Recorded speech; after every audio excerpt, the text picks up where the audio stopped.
Hi guys! Welcome to my channel! So for today's video ay magluluto tayo ng panibagong soup.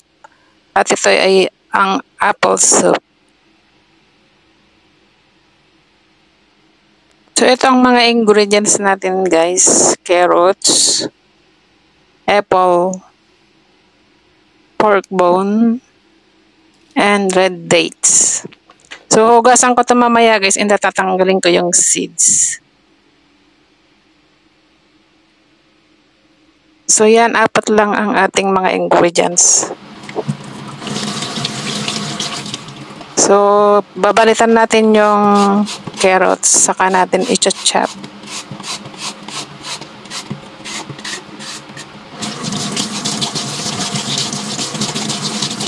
Napakasarap ng soup na to guys. Konti lang ang ingredients pero malasa siya.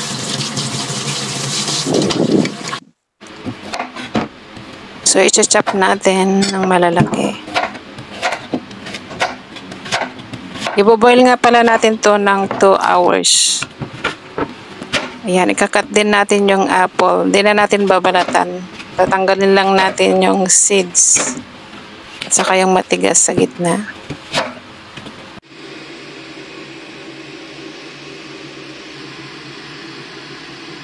So, ayan, natanggalan ko na ng seeds. I-ready na din natin yung sabaw. Dito natin pa kukuluan ng 2 hours. So, ayan, naka-ready na lahat ng mga ingredients. So, iba-blanch natin yung pork bone para matanggal yung extra dirt o kaya yung mga dugo na nandyan sa loob ng mga buto.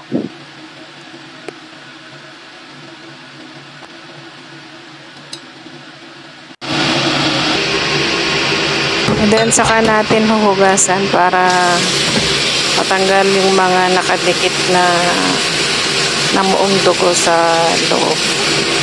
Para yung sabaw natin ay malinaw.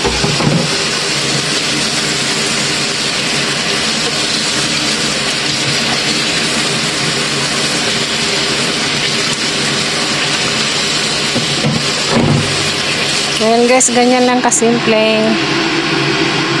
So, ayan, naka-prepare na lahat ng mga ingredients natin. So, ilalagay na natin guys kasi kumukulo na yung tubig. Ilagay natin yung pork bone na pinakauna.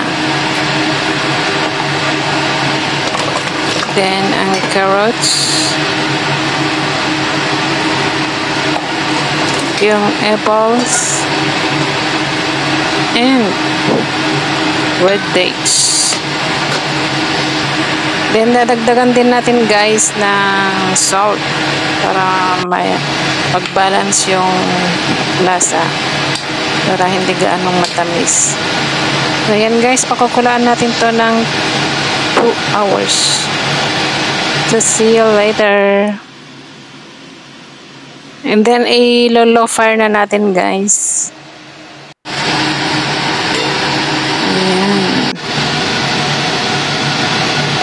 So, ito na nga guys, napakuluan na natin ng 2 hours. So, ganito ang itsura pag matagal na pakuluan.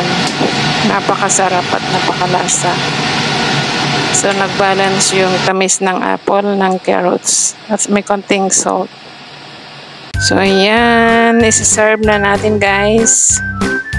Maglagay tayo sa bowl. Ayan. Pwedeng kainin yung apple and carrots. Para hindi lang yung sabaw ang iniinom. Masarap din guys yung karne. So, i-serve natin lahat yan.